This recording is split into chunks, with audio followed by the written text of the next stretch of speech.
Beli odading di Mang Oleh, belajar sejarah, jadi airman. Yes.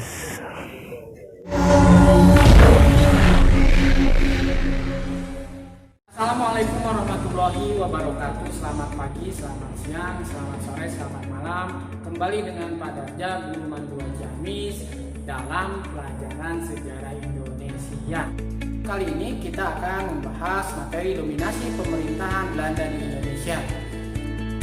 Materi dominasi pemerintahan Belanda di Indonesia akan kita pelajari bersama-sama dengan mengucapkan basmalah. Bismillahirrahmanirrahim.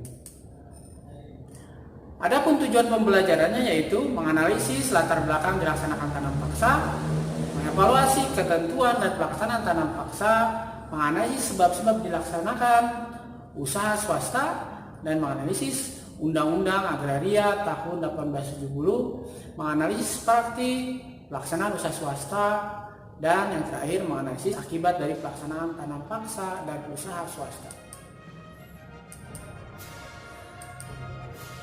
Masa penerapan sistem tanam paksa dicetuskan oleh Hannes van der Bos. Kebijakan tanam paksa sendiri diberlakukan pada tahun 1830 serta difokuskan pada peningkatan produksi tanaman yang laku di pasaran internasional seperti kopi, tembakau, tebu, dan nila. Bagi Belanda, pelaksanaan tanam paksa mendapatkan keuntungan yang diperoleh Belanda sekitar 967 atau 967 juta gulden.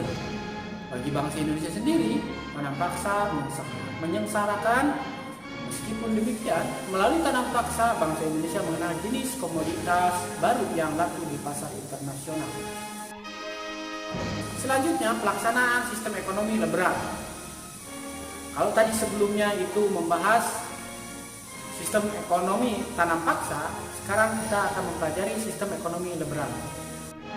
Faktor utama munculnya ekonomi liberal adalah kemenangan kelompok liberal dalam parlemen Belanda mengalahkan kelompok konservatif.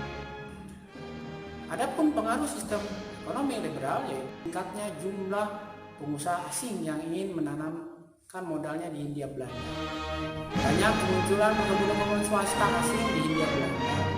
Berkembangnya kegiatan pertambangan. Terjadinya pengerahan tenaga kerja secara bersama-sama. Pelaksanaan sistem ekonomi liberal dengan beberapa undang-undang yang dikeluarkan, yaitu Undang-Undang Agraria pada tahun 1870, Undang-Undang Gula pada 1870. Dampaknya yaitu eksploitasi sumber daya alam dan sumber daya telah melampaui batas. Penduduk pribumi kehilangan tanah miliknya yang terpaksa disewa atau bahkan dijual. Mereka terpaksa menjadi kulit tanah. Mereka terpaksa menjadi kuli di tanah mereka sendiri. Akhir dari semua itu, hadir kelompok humanis di negeri Belanda yang mengusulkan dilaksanakan politik etis sebagai politik liberal.